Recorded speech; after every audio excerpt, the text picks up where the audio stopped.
Launching कहीं भी किसी भी सैटेलाइट का डिफिकल्ट है काम है। अच्छा, ये डिफिकल्ट इसलिए भी है कि हम लोग ऐसे टेरिटरी में जा रहे हैं, ऐसे स्थान पे जा रहे हैं जहां की कुछ हमें मालूम ही नहीं कि वो कहां पर है। कोई ऐसा बिंदु नहीं है जिसके ऊपर जाना हमें, हम लोग ऐसे जगह पे जा रहे हैं। अब लॉन्चिंग के बाद हम लोग को दो बातों का ध्यान रखना पड़ेगा। पहली बात चली आती है कि सिर्फ लॉन्चिंग सक्सेसफुल होने से ही सारा काम नहीं हो जाता है। अब इसे पृथ्वी के चारों तरफ हम लोग एक दो बार इसे घुमाएंगे, अपोजी पेरीजी अपोजी पेरीजी, और फिर एक उसके बाद में इतनी शक्ति चली आएगी कि पृथ्वी के प्रभाव क्षेत्र से बाहर चला जाएगा। अब समस्या यहां पर शुरू होती है। जैसे ही वो पृथ्वी के प्रभाव क्षेत्र से बाहर चला गया और सूर्य की ओर चलना शुरू किया, तो हम लोग को इसे प्लेस करना उस ऑर्बिट में जहां पर कि जिस स्थान पर कि सूर्य और पृथ्वी का गुरुत्वाकर्षण जो है वह कम से कम हो। तो लॉन्चिंग इसका सक्सेसफुल रहा। सक्सेसफुल का मतलब हो गया कि इसे हम लोग अपनी कक्षा में इंसर्ट कर देंगे। यह लॉन्चिंग पीएसएलवी हुआ है, पोलर सैटेलाइट लॉन्च व्हीकल से। मतलब कि चंद्रयान के लिए जो लॉन्चिंग किया गया था वो इतना शक्तिशाली था, यह उतना शक्तिशाली नहीं है। जाहिर है इसका वजन भी अपेक्षाकृत कम है, 1500 किलोग्राम का है। लेकिन जिस समय इसकी संकल्पना ली गई थी 400 किलोग्राम का था, लेकिन इसको पेलोड डालते डालते डालते ये 1500 किलोग्राम, मतलब कि भारत में विद्यमान जो बहुत हावी एसयूवी होते हैं उसके बराबर का इसका वजन है। अब यह अंतरिक्ष में यहां से सफलता की शुरुआत होती है। अंतरिक्ष में गया तो अंतरिक्ष में हमारे पास में दो मुद्दे आते हैं। एक तो यह कि नेविगेट करना पड़ेगा उसे, तो नेविगेशन का हमारा अनुभव रहा है। चंद्रमा पर अभी हम लोग थोड़े दिनों तक गए, वो अनुभव रहा है। फिर मंगलयान पर भी हम लोगों ने भेजा, वो अनुभव रहा है। तो जब नेविगेशन की बात आती है तो एक ऐसा अंतरिक्ष का खाली स्थान है जहां से कि आपको कुछ भी रास्ते का पता नहीं है और तब आपको नेविगेट करना पड़ता है। नेविगेशन अपने आप में बहुत चैलेंज होगा और इस जगह पर भेजना जिसे हम लोग कहते हैं L1 अपने आप में चैलेंजिंग रहेगा। दूसरा जो चैलेंज आता है इस स्थान पर वह आता है कम्युनिकेशन। जब ये नेविगेट कर रहा होता है और करता है तो हमेशा उसके साथ में आपको संपर्क बनाए रखना है। यह संपर्क बनाना डिफिकल्ट है दो कारणों से। एक तो हमारे पास उतने सैटेलाइट नहीं है, तो हम लोगों ने क्या किया है, जापान से अच्छी खासी मदद ली है इस संदर्भ में, और वो हमारी मदद भी कर रहे हैं कि इसको हम लोग का कम्युनिकेशन बना रहा है। अब ये दोनों चीजें चली आती हैं यहाँ पर, और कम्युनिकेशन करके हम लोग इसी कक्षा में अब इंसर्ट करेंगे।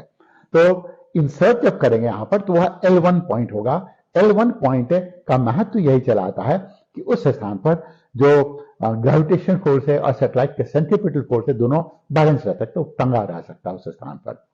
अब मान लेते हैं इसे आपको सूचना कुछ मिले, तो सूचना क्या मिलती है कि चला गया और हम लोगों ने मान लिया कि उस स्थान पर है, तो 1440 यह फोटोग्राफ भेजेगा हर दिन।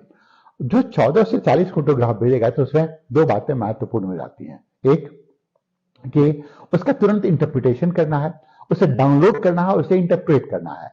अगर डाउनलोड कर लिया तो इंटरप्रेट इसलिए करना है कि वो आगे में कोई भी ऐसी गलती वो करना चाहे तो नहीं करने दिया जाए, इस कारण से महत्वपूर्ण हो जाता है।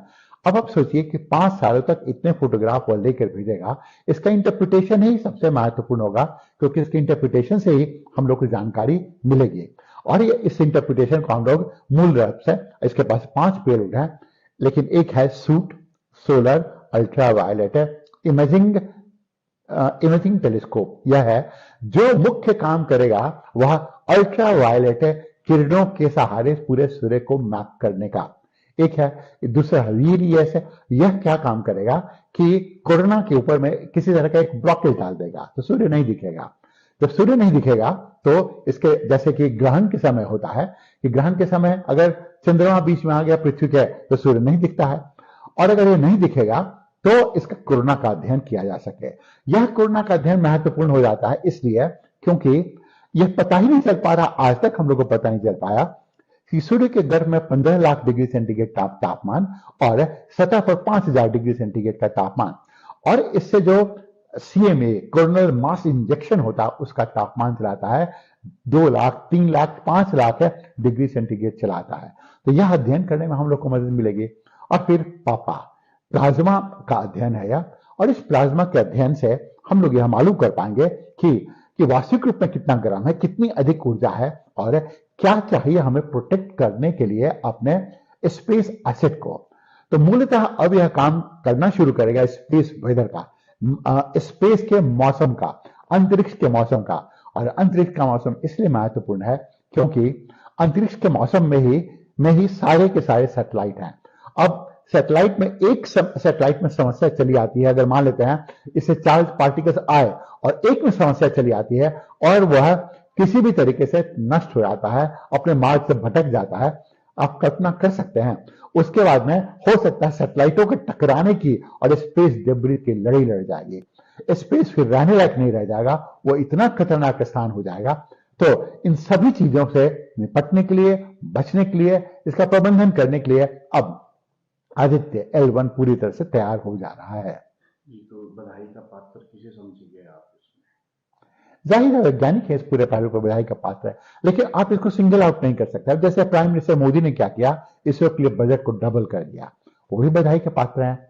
हमारे ऐसे लोग जो इसके बारे में अवेयरनेस फैलाते हैं वो भी बधाई के पात्र हैं। अब पूरा का पूरा भारत है वह चंद्रयानमयी हो गया है, अब सूर्यमयी हो जाएगा। यह है तो यह भी है कि लोगों को मालूम चल पा रहा है और उनके साइंटिफिक टेम्पर में बहुत बदलाव आ रहा है। और वो साइंटिफिक टेम्पर बदलाव आएगा तो साइंटिफिक टेम्पर में बदलाव का मतलब होता है कि उनके पास में क्वेश्चन आते हैं। कैसा क्वेश्चन है? क्वेश्चन क्या है? अगर आप क्वेश्चन नहीं पूछ सकते हैं तो आपकी बौद्धिक क्षमता बिल्कुल नगण्य है, बिल्कुल शून्य है। क्या क्वेश्चन होगा? उसी क्वेश्चन के, उसी प्रश्न के प्रत्युत्तर में आप इन सब चीजों को उत्तर जानने की कोशिश करते हैं, और जब उत्तर जानते हैं उसी हिसाब से आप पेलोड तैयार करते हैं और उसी हिसाब से यह काम भी आगे चलता है।